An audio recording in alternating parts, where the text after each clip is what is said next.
So what is buy to let? Well, very simply, it's a method of purchasing property with the aim to rent it out. Sounds simple, right? And it is. There doesn't have to be much complexity to it in general, but there are nuances to it and things to consider that are going to be absolutely paramount and important as to how your portfolio and your properties individually will perform over a period of time. Now, one of the beginning aspects of that is really understanding what is the cornerstone of buy to let, which is fundamentally the rental yield and also the tenant profiles. Those two key aspects really give you the property basics to then move forward with all of the other key considerations that you might look at within buy to let. So what we're going to be looking at now, and I'll go from the camera onto the computer to give you a bit of a walkthrough in terms of the range of different things to consider with rental yields, and also the range of things to consider when it comes to tenant profiles. So my personal experience with working with a range of different tenant profiles, what that covers, what that looks like.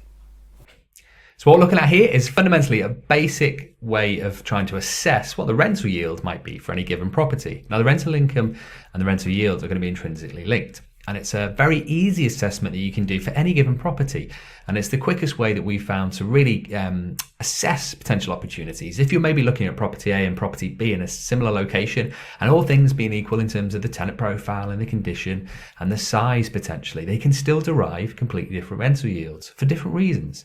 And it's important to try and understand what that rental yield might be. Now, in later videos, we'll go through the specifics of really trying to understand what the value of a property could be, what the rental income might be, and fundamentally how to forecast a deal to look at more important, more nuanced considerations when it comes to the actual budgeting.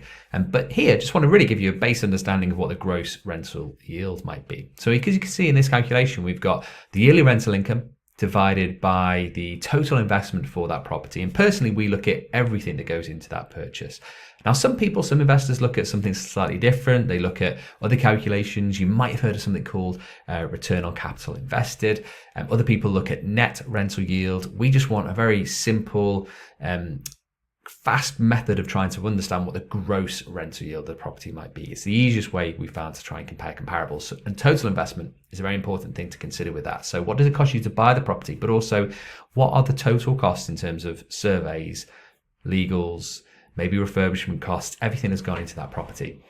We times that by 100, that should then give us our total gross rental yield for that property. And you can see in this example, we've got £6,000 rental income on a property, about £1,000 total investment, and that calculation should therefore give us a gross rental yield of 6%. So we're going to be looking at a couple of different tenant profiles, and I'll give you a little bit of kind of base information on each. So the first up is going to be professional tenants. Now, when it comes to professional tenants, what we found is that tends to be the cornerstone of most property investments. It's the majority of people around the UK, and what it really means is people that earn an income that are able to pay for their rent from their salary, from their income. Now, there's pros and cons for professional tenants in some locations. Some areas they may be more transient, so they might be just in a particular location for a short period of time based upon their work. And they may only be there for 3, 6, maybe 12 months. Now, it's not always the case. We do find longevity with professional tenants as well. So we have professional tenants in some of our properties where they've been there for 5+ years. Now, very often that's because they have a very stable and long-term role within a company, and it's also because they have a family that they're wanting to kind of go to a local school in a given area, and they want to settle near that primary school or near that high school. So when it comes to looking at locations, there will be things that we'll touch on in future videos of what to look for in a given area. But when it comes to professional tenants and the specifics around that tenant profile, making sure that you have a property that achieves all of those needs for those kind of professional tenants, close transport links, good work, facilities in terms of the local kind of options available within a given area, and also ideally close to local schooling. Those sort of three kind of cornerstone fundamentals will really help and assist you attract the best professional tenants over a period of time. Next up is student tenants. Now, with student tenants, what we find is that over the years, that model has slightly changed. So 10, 20 years or so ago, and still now you do have them, there would be rows of streets where the properties have been converted into kind of shared accommodation specifically for student tenants. Now, the requirements for students have changed over the years, where they're much more demanding. They want much more facilities. They want much better quality. But also the requirements from local councils and the requirements from universities have also changed. And that's led to the creation of a part of the industry known as PBSA, which is purpose-built student accommodation.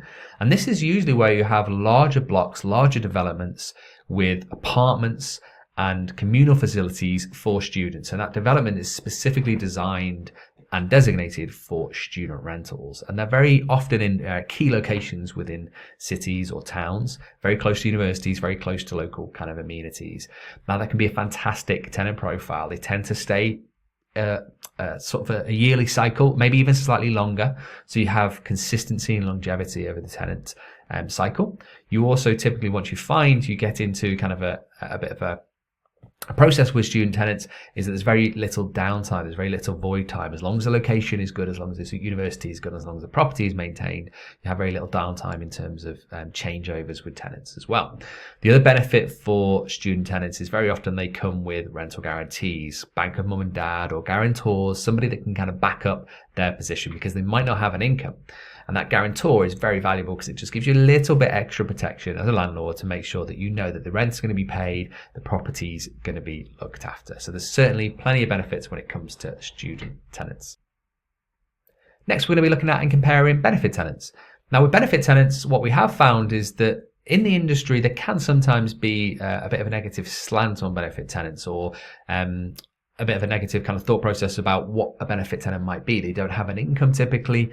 Their ability to pay the rent is usually because they have a range of different benefits from the local council or national government.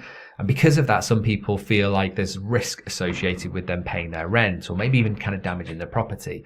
And there are instances for sure, but personally, I believe that not any more than any other kind of tenant profile out there. We've had properties over a range of different criteria in terms of locations, property types, property price ranges. We've had all of these tenant profiles that you can kind of see on this matrix here, including benefit tenants.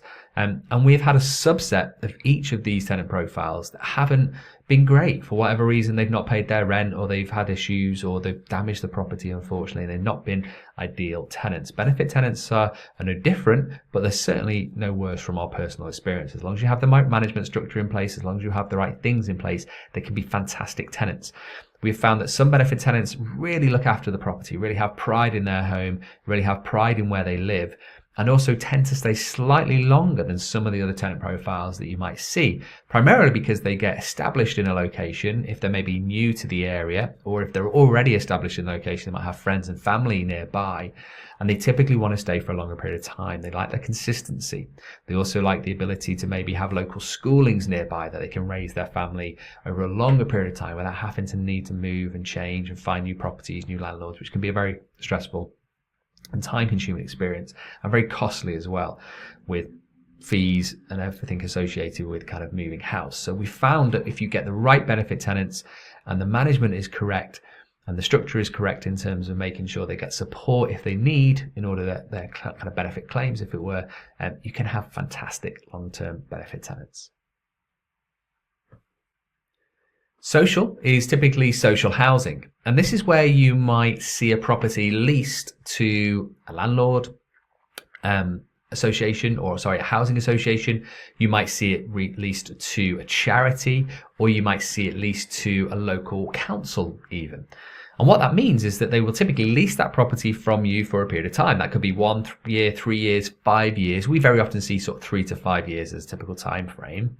And there's certain things to consider, which we'll touch on kind of in this matrix. But fundamentally, the social aspect is because the council or the housing association or the charity have a particular social requirement that they're looking for housing for, that typically aligns with some other support that they provide as part of their business, or as part of their charity, or as part of their kind of core work. And the social aspect means that they can provide housing and also these other tertiary services to go alongside it. And from a landlord's point of view, you simply pass the property over on a lease structure to those companies. And finally, we're going to be looking at HMOs, and HMOs is classed as houses of multiple occupation. That's plenty of different descriptions and variables in terms of how people describe what HMO may or may not be. And there are other considerations which I'll touch on in a second, but fundamentally it is where somebody or a group of people will share facilities within a property. You might have a house, for example, that you rent out individual rooms, and they have their own room as a tenant, maybe their own bathroom, maybe it's an ensuite, but they might share communal facilities with the main lounge area or the main dining room or the main kitchen area. And that typically sums up what HMO is at its cornerstone. There are the key things to consider, things like planning, licensing, and other considerations that we'll touch on in this matrix with financing that make HMO slightly different than your mainstream buy-to-let. There's certainly more things to consider. There's lots more health and safety to consider. There's a lot more licensing elements to consider. And planning is a key thing at the moment. There's been lots of changes in the planning field that will really impact whether you can buy a mainstream residential property. Might have been a homeowner, might have been a buy-to-let property, and then convert it to a HMO. There's a lot more restrictions on that. So if HMO is your specific field, there's lots of things to consider. We don't touch on HMOs in depth in this training course. It is primarily a buy-to-let training course, but I really wanted to show you as a comparison how HMOs stack up from a tenant profile perspective in this cornerstone matrix. So the first thing we're going to compare is sourcing. So how easy or hard is it to find a property that's going to be suitable for each of these tenant profiles? So just to give, I suppose, a roundup in terms of how we're looking to kind of compare these, where we've got a tick, we believe that is a relatively straightforward process in that particular comparison. Where there's a no tick, doesn't mean that you can't find properties or you can't do that particular aspect within that tenant profile. You absolutely can. There's certainly options there to do that. What it primarily means is it's maybe slightly more difficult, or it's not as mainstream, it's not quite as easy, might take longer, might cost more, might be more complex in terms of its processes. So we're really looking at kind of comparing what are the differences between these different aspects. So first of all, with sourcing, what we do find is professional tenants, student tenants and benefit tenants are much easier to source those properties for. There's much more access to that type of stock. It could be an apartment, it could be a house, 2 bedrooms, 3 bedrooms, could even be a bungalow that could fit for professional tenants and benefit tenants alike. With student accommodation, there's lots of purpose-built student accommodation out there. Lots of universities, lots of towns and cities that need more accommodation, that are really struggling to provide the amount of accommodation they need for their students that are locally based. So all of these things that you should really be considering when it comes to sourcing properties, professional students and benefits, we find are relatively straightforward. When it comes to social housing though, and HMOs, we do find these are slightly harder to find properties for. And there's a couple of reasons for that. So with social housing, one of the main issues that we find with social housing is there's very strict requirements. So as a local council or as a housing association, they might have demand for just 1-bedroom apartments or just 4-bedroom family homes. And that's the only housing stock they're looking for. And they might have specific requirements in terms of the postcodes or the streets that they want those properties in. And they might be very high value locations, might not work, might not have the right rental yields or the income that you could derive from that property to make it worthwhile for you as an investor to consider. And there's also other limitations that some social housing structures have in place as well. Some properties might need to pass certain checks with local councils, schooling, health, police, all of these kind of other key services that really impact whether a property could be suitable on a social housing type lease, which really restricts the access and the amount of stock, the amount of properties that would be suitable in that process. Next up is HMOs. Now, there's plenty of things to consider when it comes to sourcing HMOs. It's not as straightforward as buying a property and refurbishing it and converting it into HMO. There are certainly options out there to buy a ready-to-go HMO that's already up and running, already tenanted, in management, has the right licensing, has the right planning in place, and that's fantastic. It's very simple, it's very straightforward, but typically they are sold at a premium. So you may be paying slightly more than what the average bricks and mortar valuation might be for a given property. Now, not only that, but when it comes to buying a HMO, if you're looking to convert it from a residential to a HMO, you're going to have things to consider like planning and licensing. Now, it's such a wide-ranging topic, it's going to be hard to go through the specifics of this, but one or two things to consider. When it comes to planning, you may want to look out for something called Article 4. which is a restriction that certain councils have put into place in locations where they want you to apply for a full planning application if you're aiming to convert an existing residential property into a HMO. Because of that, there's many places around the UK that it becomes very difficult to buy a residential house to convert into a HMO.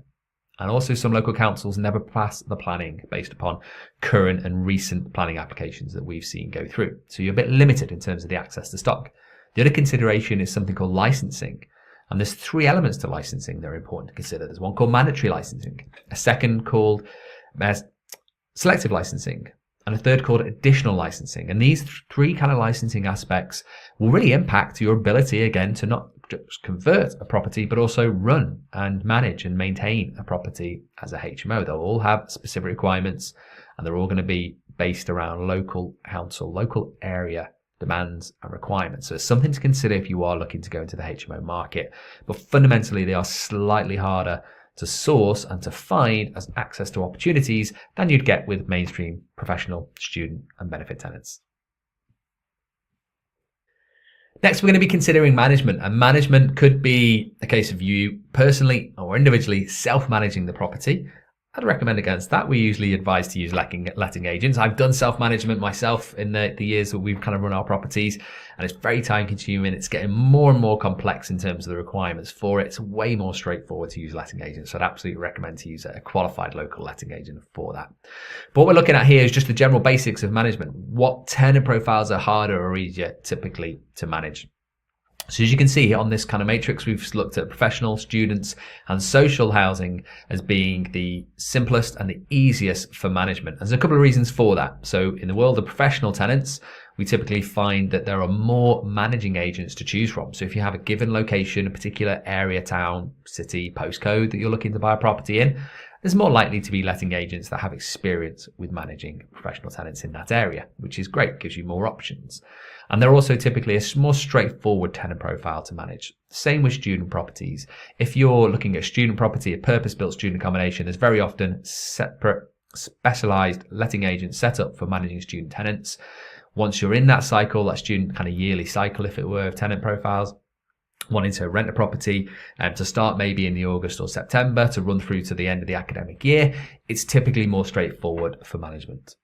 Also, when it comes to social housing, one of the benefits of social housing is the lease structure. So you provide that property to a social housing company, charity, housing association, and they run everything, including the management. We've got a couple of houses that we've done as social housing over the years, and it's been very straightforward. They've been the easiest properties out of all of the ones that we've had for management. We don't typically get any phone calls. We get regular reports and updates in terms of what's kind of happening with the property. It's very straightforward, very simple. So when it comes to benefit tenants, one of the things that we've found over the years when we've self-managed or used letting agents to kind of manage is that it can be quite a complex process. So unless you've got a tenant that's maybe been established on benefits for a number of years and they understand the processes involved, for a new tenant on benefits, or for somebody transitioning from maybe being an income earner and a professional tenant going on to benefits, it's a very complex process and they need support for that. So that's why we've identified management as being a little bit more difficult when it comes to benefit tenants, because there is experience and there is specialism needed to try and really help and guide those tenants through that process of onboarding and making sure their benefits are set up correctly and there's no issues or discrepancies with those payments from the local council. So we'd advise using a local letting agent for that, and within that I'd also advise not only using a local letting agent but somebody that has very much experience within that benefit world, has local contacts within the council. They understand that process. They have systems and processes in place internally within their company to easily help and assist benefit tenants. The other consideration is with HMOs as well, with management, and this is very much a more specialized area of management. Using a straightforward letting agent to manage a HMO can often end in disaster because there's so many things that they need to consider from a management perspective, with the licensing requirements, with making sure the property is up to the right standards, that a mainstream letting agent simply won't have the experience of managing those types of properties. So we'd advise using a management company that's got HMO experience, and that can often limit your options of what sort of agents might be available in a given area. So that's why we say it's a little bit harder from a management perspective, because if you're self-managing, there's a whole range of things that you need to understand and learn. If you're using a letting agent, you need to find a very specialist HMO letting agent in that area, and that might reduce your pool of options. So it's a little bit more difficult. So from a straightforward management perspective, if you want something very hands-off, very simple, we'd usually say to sort of aim towards professional tenants, student tenants, or even social housing options. Next up, we're going to be touching on yields. Now, there are absolutely outliers to this. This is just meant as a guide, a bit of a rule of thumb to what sort of yields and potential returns you might get on a given property strategy. So when it comes to yields, we've kind of put some initial guidelines here, and you can see they range typically from around 7 to 10%. Now, locations in Newcastle are going to be way different than areas in Newquay. Same again, London is going to be way different than Liverpool. But this is a good guide that we found that fundamentally, if you're trying to forecast and budget a potential property opportunity, and these are the yields that you're generating on those properties, it should cover the basics of what you need to achieve in terms of maybe profit that you want to get from a given property, making sure you cover all your costs, so your maintenance, your management, your insurance, potential financing on a property.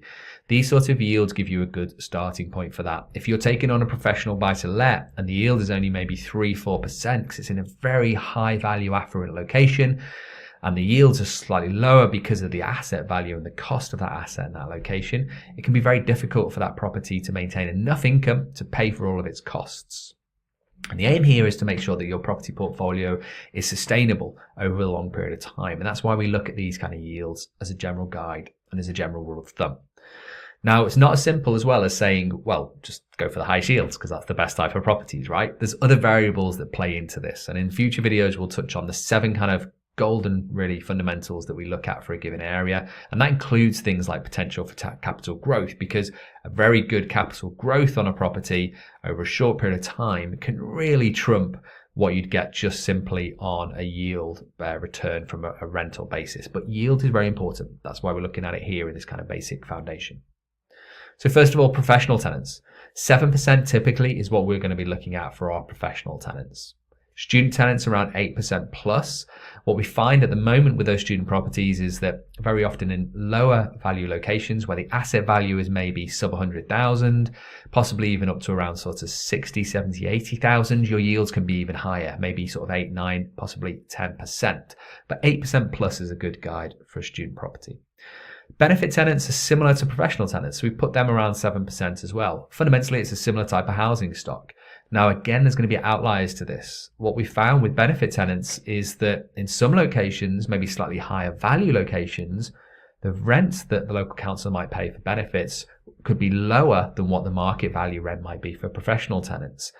Vice versa, if you're looking in a very kind of low value area, where there's maybe more benefit tenants than there are professional tenants, the asset value is slightly lower. What you might find is that the benefit value of what the local council will pay in terms of rents might be more comparable and in line with the local valuations for market rents, and sometimes even slightly higher based on how they calculate rents at any given time of the year. So there are nuances to that, there are considerations to that, but fundamentally similar asset stock, similar housing stock, so yields typically around the same as professionals as a general guide. Now, what we find for social housing and HMOs, very similar, around the sort of 10% mark is what we'd usually set as a bit of a guide, a bit of a rule of thumb. Now, there are nuances to this, there are outliers to this, so let's touch on those individually each. So first of all, social housing. Now, you'll get most locations, most councils, most cities and towns around the country really focusing on certain property types and certain locations, and they might have difficulty of accessing that stock. So they might pay a slight premium than other type of tenant profiles in a given area. Not only that, but usually the asset value is a little bit more reduced than your average property type for that location. If they're maybe looking at a 1-bedroom apartment, for example, or a 2-bedroom house, they might be looking at it in slightly lower value areas. So typically from our experience, we found that the yields that we'd get on a social housing contract is slightly higher. And also because it needs to kind of balance out the other variables around that kind of property type. So as we've seen here on the matrix so far, the sourcing aspect of these properties is slightly harder. So there has to be some of the value derived from that property to make it worthwhile and to hopefully compare it with the other options out there. Now, when it comes to HMOs, again, 10% is typically the return that we would aim for on our kind of given HMOs. Now, there are nuances to this when it comes to particular areas. London, for example, you might be around the sort of 8% mark for kind of HMOs. Areas in the northwest, Chester, Manchester, you might be around that kind of 10% mark. Other areas that are maybe more secondary towns or cities around the country where your asset values again are slightly lower, your supply of HMOs is maybe slightly different than some of the major cities, you might get slightly better yields. You might be looking at around sort of 12, 13, 14% plus even on some kind of HMO returns as well.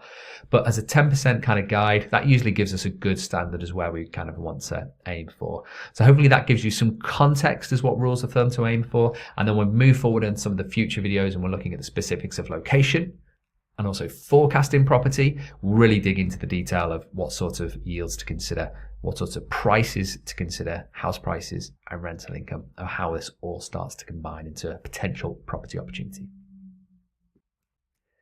Now, financing is an interesting one because it changes all the time. So what we're looking at today in terms of options for financing, in terms of what products, what lenders are out there, for what tenant profiles, could absolutely change overnight. It could be different tomorrow based upon changes in the property market, changes in certain lenders and what their aims and requirements are, and also changes in terms of property types. Any legislation maybe kind of comes in for tenant profiles. So because it's so variable, we'd always recommend speaking to a broker at the point in time you're looking to kind of buy your property. They can then assess your personal circumstances and then also the circumstances of the property, the location, the price range, tenant profile, all of these variables that come into the potential options to financing a given property. So our aim fundamentally here is a comparison, if it were, is to just give some basics of our experience with properties, clients that we've worked with, and how hard or easy they found it to try and finance certain property types.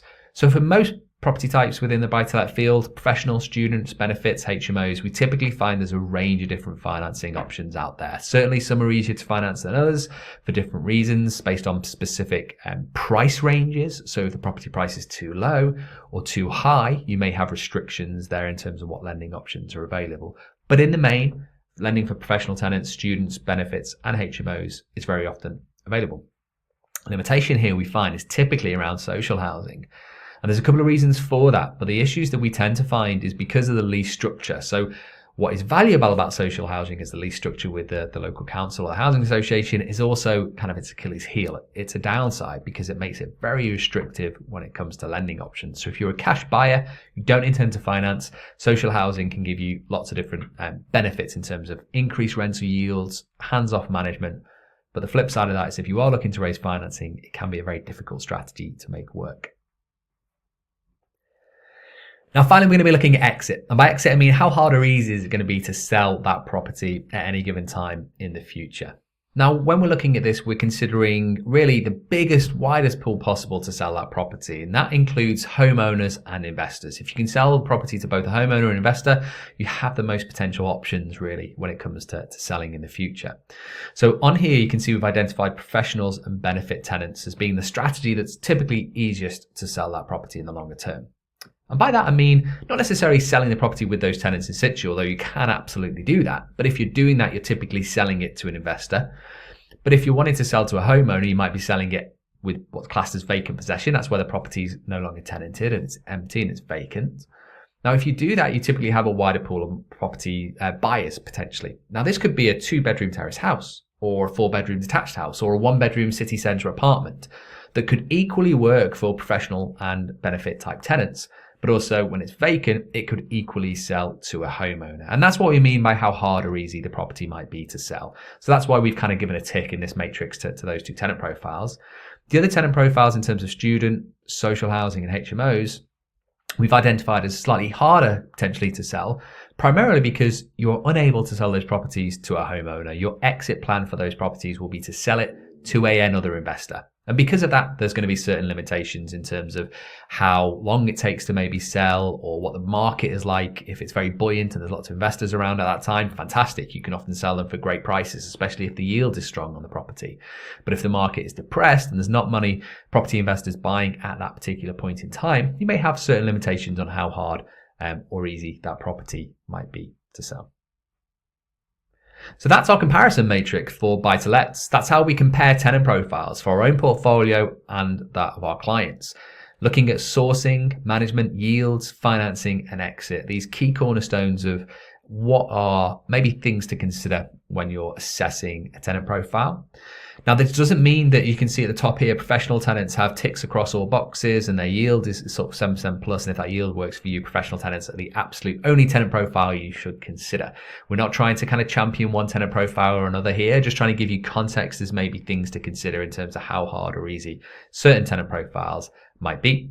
Personal experience in our own portfolio, we've had all of these tenant profiles. What we favor now is typically professional tenants, benefit tenants, and student tenants across most of our properties. We do have some HMOs, we do have some social housing, but we tend to favor those top 3 tenant profiles. They're more mainstream to find, they're more mainstream to finance, and very often they're more mainstream for kind of management and exit strategies as well. Hope that helps. Hope that gives some context in terms of the tenant profiles to consider. And as always, any questions, don't hesitate to ask. All the best.